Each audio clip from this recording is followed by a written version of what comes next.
So this video looks at starting a project by importing Gbxml. So we go to the File New option. We then make the selection from the wizard. So this is the option we're using, importing Gbxml.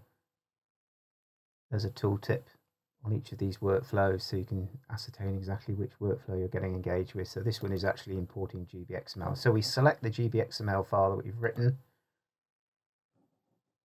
from the listing. There's the XML file, save it. We can actually preview it using the industry standard Aragog Gbxml viewer.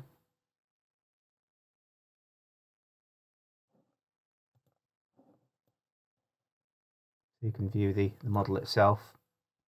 This can be used also to analyze faces, analyze spaces.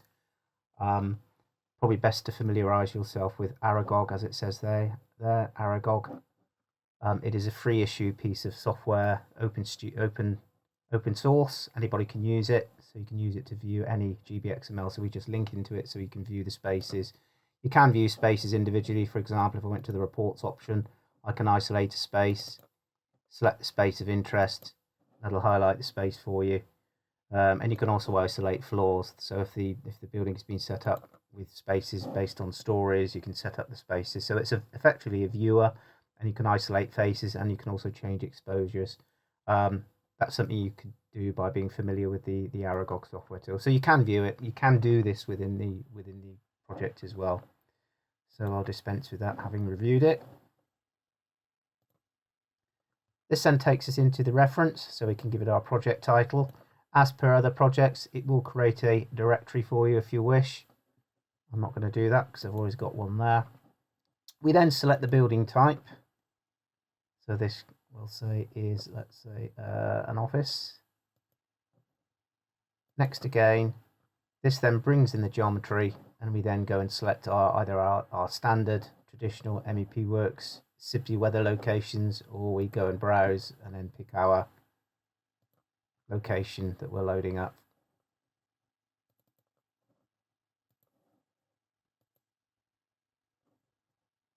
Next again, so what we need to do is set up the profile. See here, you get a warning. If you try and advance too far, you get a warning. So what you've got to do is go and set up the profiles. Effectively, what you're doing is selecting the space. If you want to select all spaces, you can just highlight this cell in the corner here. You can use the usual option of dragging and dropping. So you can either use your control key and pick individual spaces, as I'm doing here. And then all you do is select the profile from the listing here. So if I select a WC and apply to spaces, again, or I can drag a series of spaces down and apply the profile from here as well.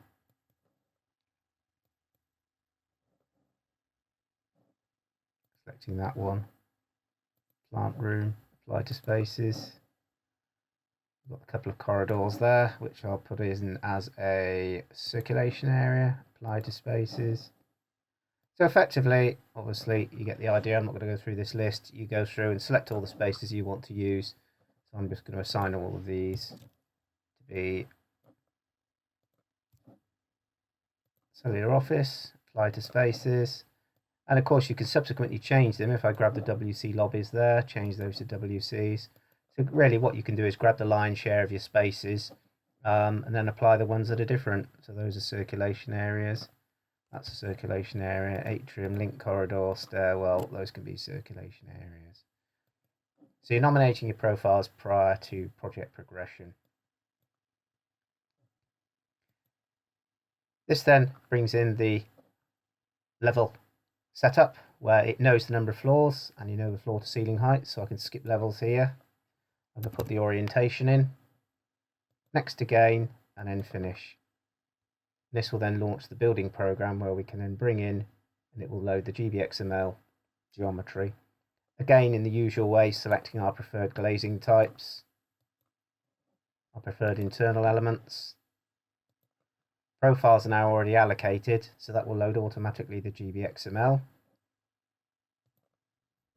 Then all we need to do in the usual way is go to Tools, Manage DXF, and grab the floor plans that we require.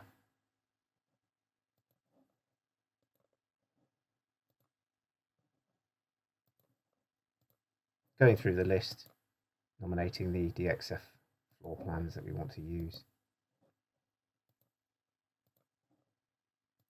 So instead of doing it as we do with rooms by hand, where you bring the floor plans and we use the underlying floor as a template, we're bringing the geometry in first, and then we're bringing the DXF files afterwards, so that we've got something to relate to when developing our services on the layout. And last of all, we'll put the roof in.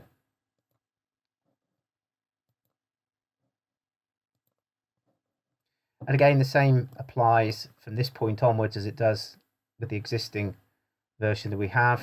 You can then go in and edit your template profiles. I could go into the global room editor if I wanted to, and then use this to assign my ceiling grids. All of the profiles are already done. We did that initially when setting up. So if I want to grab a selection of spaces and apply some ceiling tiles to it, I can go into here, into the profile tab, into the MISC tab, and then start applying my ceiling grids.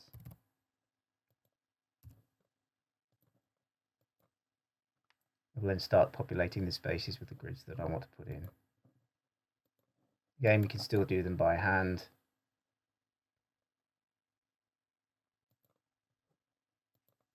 Of course, in that room, putting them across the width of the project.